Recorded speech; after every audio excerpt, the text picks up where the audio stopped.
Distinguished guests, industry leaders, academicians, innovators, my dear students, good morning. Let me congratulate first CII, the Southern Region, and WIT for hosting an amazing forward-looking conclave. But I don't necessarily agree with them.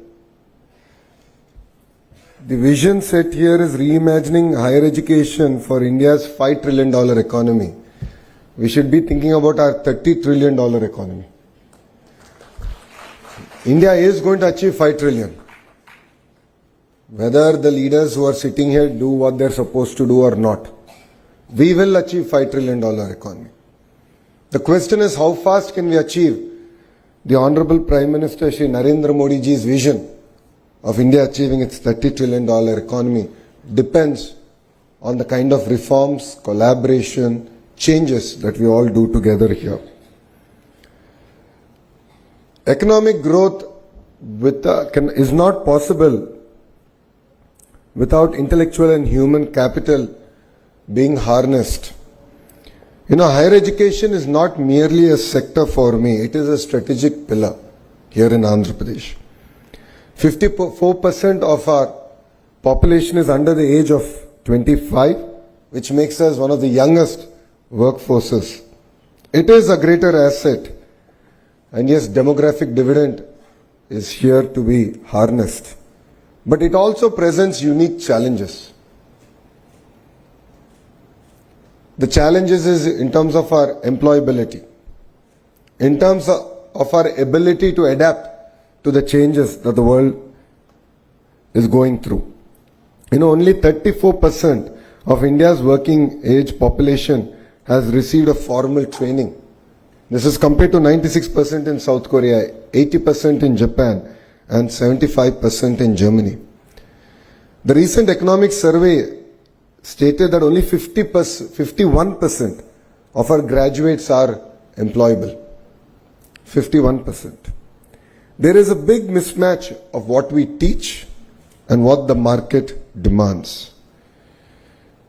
To be fair, in our current higher educational institutions, we are not able to provide any gainful employment even after 3 to 4 years of formal training. Whilst youngsters go to Amirpet and within 4 to 6 months of training they are able to find a job. So I truly believe that fundamental transformation, not correction, transformation is required in higher education. We must move from degree acquisition to skill activation. We can draw a lot of examples from across the world. Dr. Ashwini ji just mentioned about Stanford University and asked me to explain why Stanford has fostered innovation. And to be fair, it's a very old institution. It has built itself organically. But the most important thing is the ability of the institution to transform itself, to adapt to changes around itself. And when I went to Stanford, I was part of the old curriculum at the Graduate School of Business. I was literally the last batch of the old curriculum. And Brahmni, my wife, is also Stanford MBA. She was part of the new curriculum. And there's so much of sea change between the curriculum, the approach, that even universities have to start transforming themselves. Otherwise, they become irrelevant. Professor Ratnaji just mentioned about public universities. So that is my concern. Public universities also should transform themselves.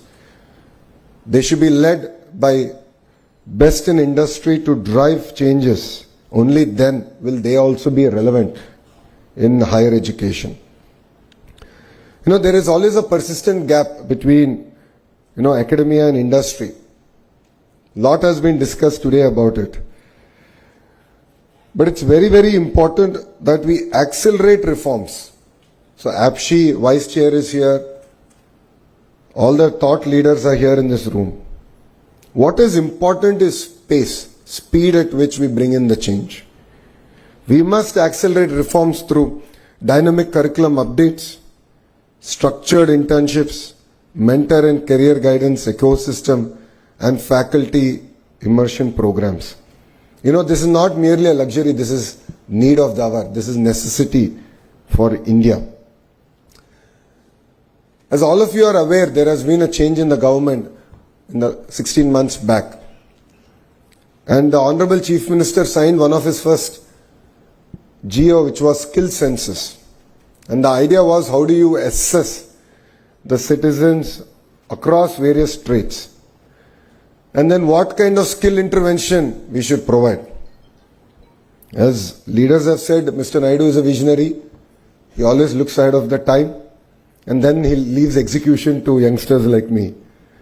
We tried skill census in its traditional census format in my own constituency, Mangalgiri, and we failed miserably. We were unable to assess across the various traits that today people are gainfully employed.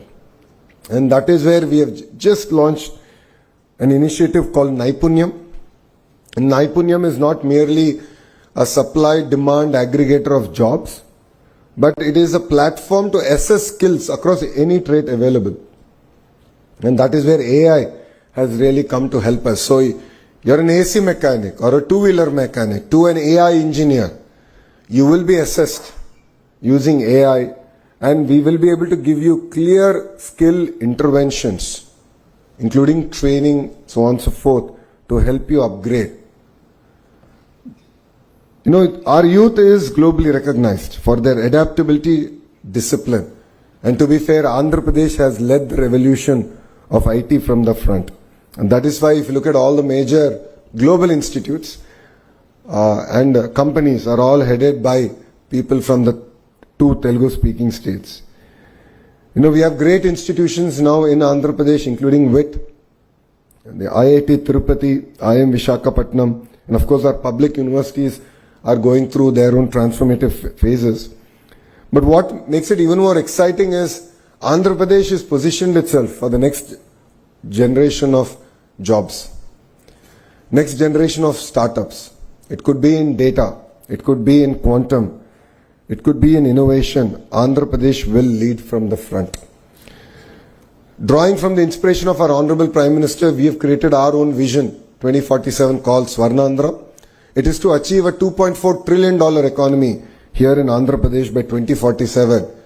And to all the youngsters here, because you will definitely see this vision happen, you will see 2047. Take it from me, we won't need that much time here in Andhra Pradesh to deliver our target. I believe that there are 5 transformation pillars that are very, very important for us to achieve it. One is curriculum to careers. It's very, very important to shift from textbook learning to competency-based problem-solving education. And every syllabus must be co-designed by industry to be measured against employability outcomes. Professor Ratnaji explained that industry apathy is there. I don't necessarily agree with her. The titans of industry have very limited time. We as a state have to be proactive. We have to deliver on the speed. We shouldn't waste their time. Only then will they be willing to invest time to help us transform our entire curriculum. So APSHI should work even harder than they are, including the chairperson, to involve the industry in terms of bringing in the requirements, changes to the curriculum. Research and innovation is the second pillar. Each university, COE must host incubators, patents and startup hubs. It's very, very important that we also tie up with other global universities. I've had an opportunity to be to Australia. Recently I visited quite a few universities in a very short time I was there. It's fascinating to see the kind of research that's happening there and how each university over a period of time has developed deep understanding and deep research in a sector. So a great example of this is a New South Wales University, which is, while it offers courses across sectors, their specialization is in solar cell. And I saw a 10,000 square feet rapid prototyping center, which was quite inspiring. And we are going to bring it to IIT Tirupati. We are already in touch with them to sort of look at how can we now bring collaboration between industry, academia and research together. So I think this is very, very important for all of us to work. The third pillar is our digital future skills. AI, quantum, semiconductors, green tech, robotics are here. But as Selvam ji has said, please don't outsource your creative thinking to ChatGPT or Gemini. While trivial tasks, we can use it. To be fair, please don't replace your creative thinking or critical analytical thinking using ChatGPT or AI tools. Internationalization is something that was discussed threadbare.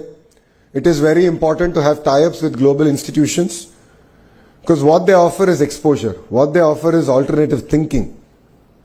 This, I believe, is very, very important if India has to deliver on its $30 trillion mission. Inclusivity and regional balance is the other very, very important subject, and this is something very core to the heart of this administration.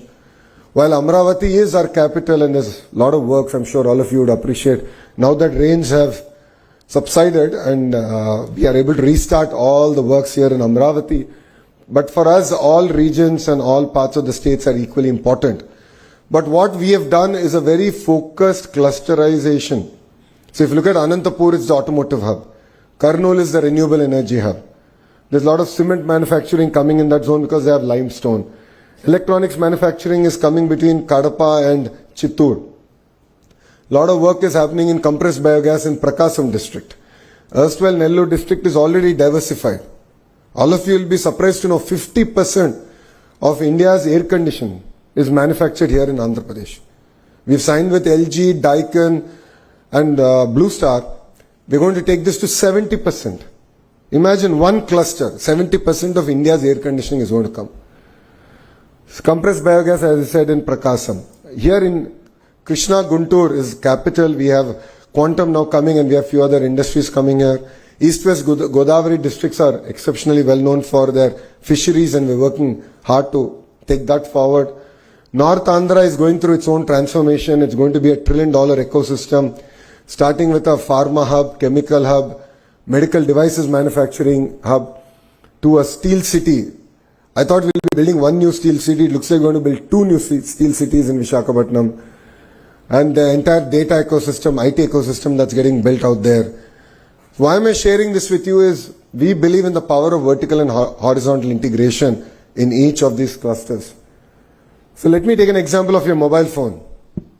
All of you are taking pictures, so I thought that was apt. You have a screen, you have a camera, you have a camera lens, you have a lithium-ion battery in it, you have a haptic engine in it. All these are roughly manufactured by about 1,000 suppliers.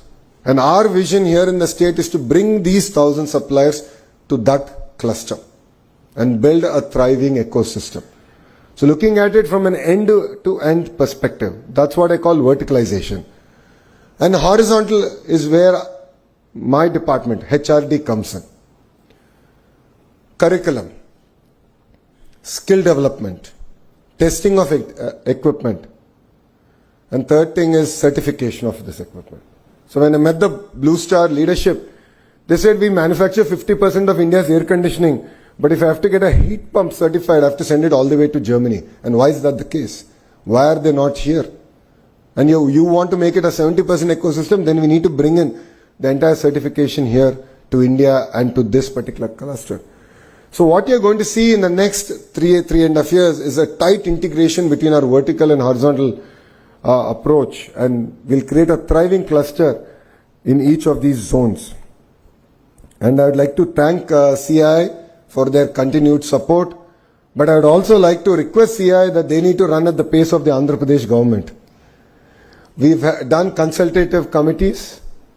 We have a sense of urgency.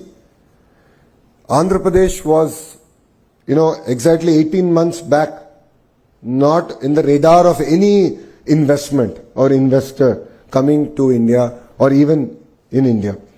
But today we have attracted close to $120 billion worth of investments already. And the partnership summit that we're hosting 14th, 15th in Visakhapatnam, we're hoping to close another $120 billion investment. by the end of our term, as we go for re-election in 2029, I have a vision that we can attract $1 trillion worth of firm commitment. So these are investments that obviously will not get done in the year that they're signed, but they will start. So if you look at ArcelorMittal project, it takes 7 years for all 3 phases to be implemented, but $15 billion will get invested in that project. If you look at the Google Data City, it's $15 billion that will get invested in 3 years. So we will bring $1 trillion worth of investment here to Andhra Pradesh, but I would request CII to run at the pace of Andhra Pradesh government so that we can work collaboratively, we can look at changes proactively, and we are here not to waste your time. We are here to take your input and implement it to make sure that the Andhra model of collaboration is truly implemented in spirit. So industries should co-design curriculum. I think that's something that all of us touched upon. Universities should host industry labs.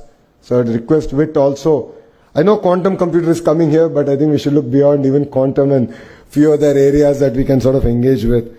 And of course, as a government, we are here to provide an enabling framework, a policy framework that is not rigid, that is not tight.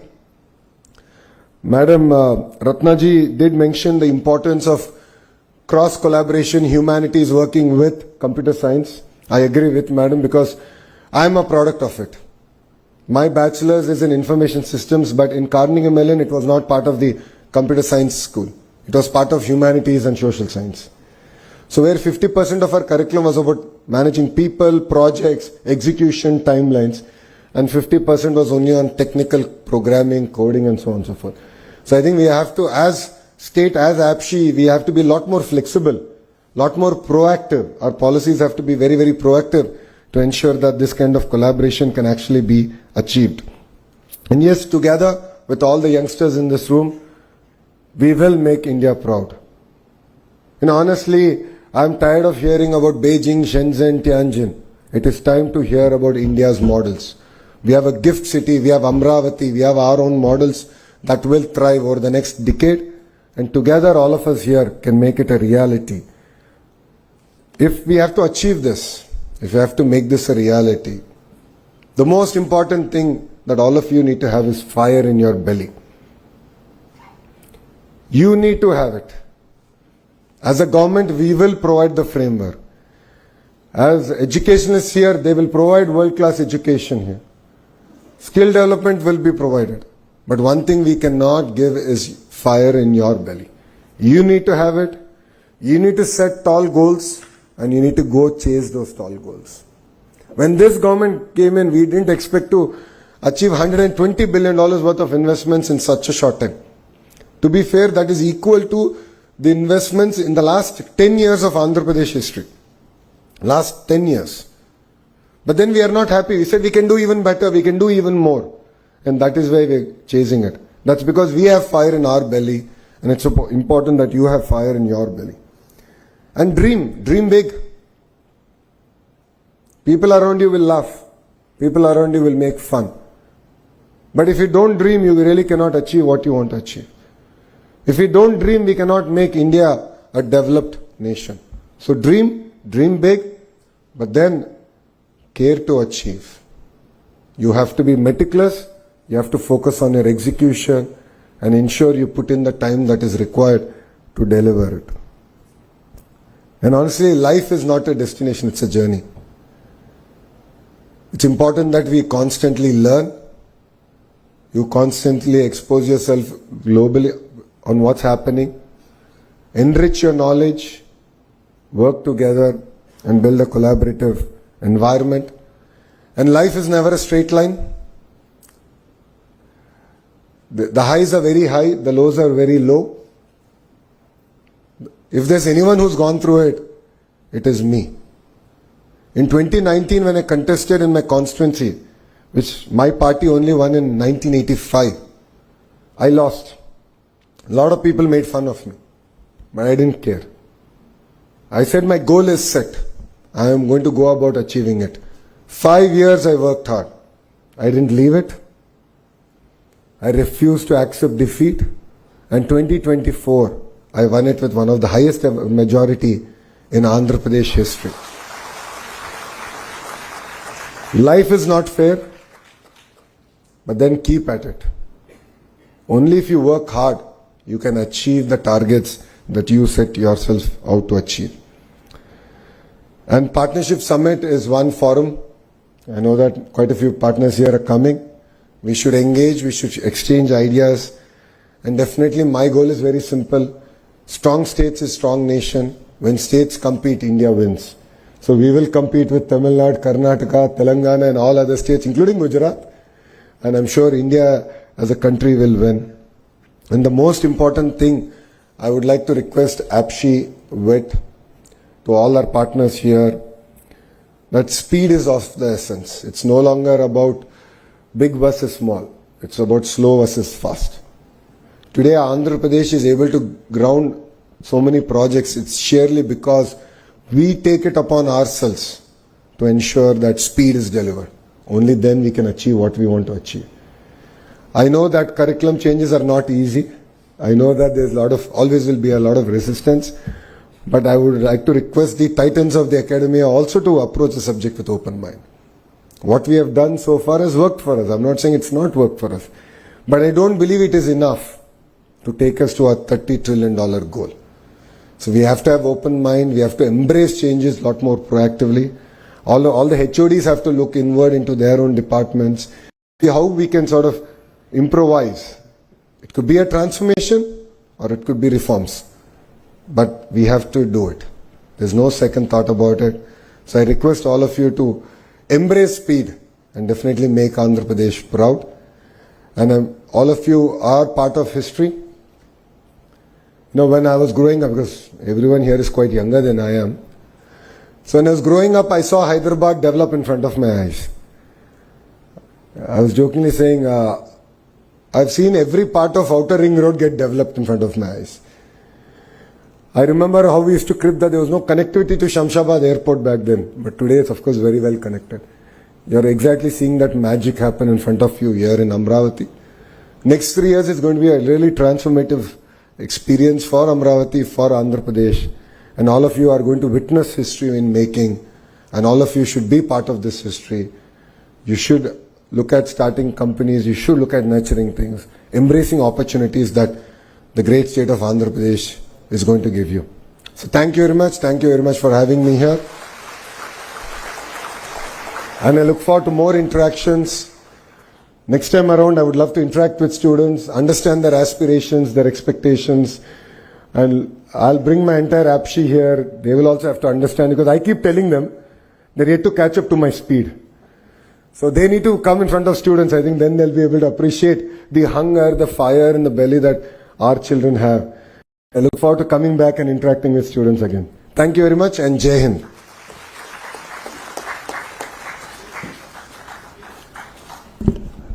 Thank you so much, sir, for the inspiring address and your visionary outlook on strengthening the education ecosystem to align with Andhra Pradesh and India's economic ambitions. Thank you once again, sir. So may I now invite Dr. G.V. Selvam, Vice President, VIT, to felicitate our chief guest, Sri Nara Lokesh, sir.